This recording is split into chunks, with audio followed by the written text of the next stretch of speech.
अभी तो मेरी डॉटर सिर्फ 10 इयर्स की है, 11 इयर्स की है। अभी से ही उसको वाइट डिस्चार्ज होने लग गया है। अभी कल भी हुआ था और अभी थोड़े दिन पहले तो ईचिंग भी हो रही थी। कहीं उसको कोई इन्फेक्शन तो नहीं हो गया है, कहीं हमारी तरह उसको इससे प्रॉब्लम तो नहीं हो रही होगी।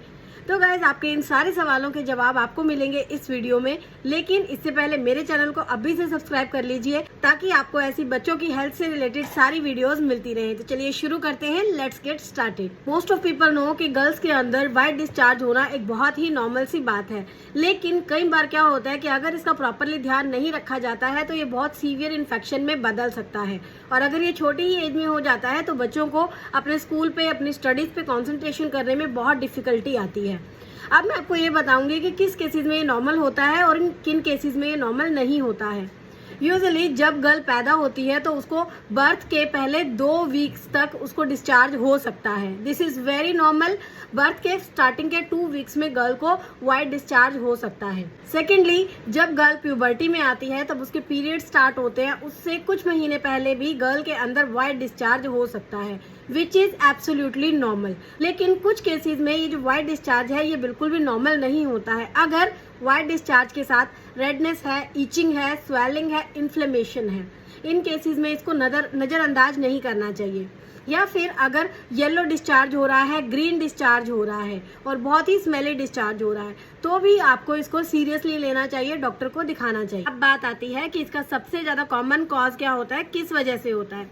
नंबर 1, अगर बच्चे के डिटर्जेंट्स में, लॉन्ड्री डिटर्जेंट जो होते हैं उनके अंदर डाइज वगैरह होती है, कलर्स होते हैं, स्मेल होती है, खुशबू होती है, उस वजह से बच्चे को इचिंग हो सकती है। अगर बच्चा कोई ऐसी सोप यूज कर रहा है जिसके अंदर फ्रेग्रेंट एलिमेंट्स हैं, वो भी बच्चे को इरिटेशन कॉज कर सकते हैं। नंबर 2, क्लीनिंग करते समय या वॉशरूम यूज करते समय बच्चे ने टॉयलेट पेपर यूज किया है, टिश्यू यूज किया है तो वो भी वेजाइना में रह जाता है जो कि इन्फेक्शन का कारण बनता है। नंबर 3, ये बहुत ही इम्पॉर्टेंट है। कई बार क्या होता है, यंग गर्ल्स के अंदर स्टमक में वॉर्म्स होते हैं तो वो क्या करते हैं, वही जो वॉर्म्स होते हैं वो एनस से लेकर वेजाइना तक माइग्रेट कर जाते हैं और इन्फेक्शन का कारण बनते हैं, जिसकी वजह से वाइट डिस्चार्ज हो सकता है।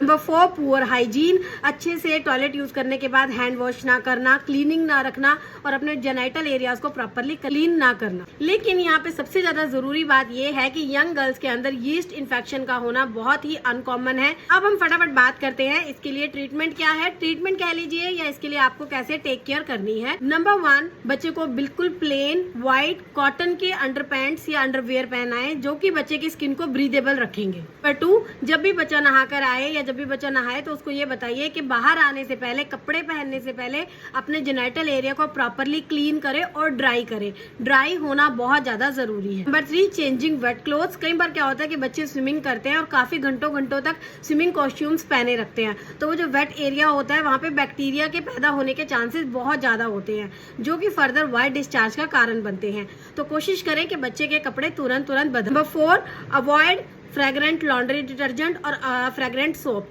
अगर बच्चे के कपड़े वॉश कर रहे हैं, स्पेशली अंडर पैंट्स वगैरह, तो बिल्कुल माइल्ड डिटर्जेंट से यूज करें। और कई लोग फैब्रिक कंडीशनर यूज करते हैं जैसे कि कंफर्ट वगैरह, वो भी थोड़े टाइम के लिए आप अवॉइड कर सकते हैं। Number 5, apply ice pack on the genital area. अगर ईचिंग हो रही है, रेडनेस हो रही है, पेन भी हो रहा है तो डॉक्टर को सलाह के अनुसार वहां पे आप आइस पैक भी अप्लाई कर सकते हैं जिससे बच्चे को ठंडक मिलेगा। Last but not the least is maintain hygiene. This is utmost important.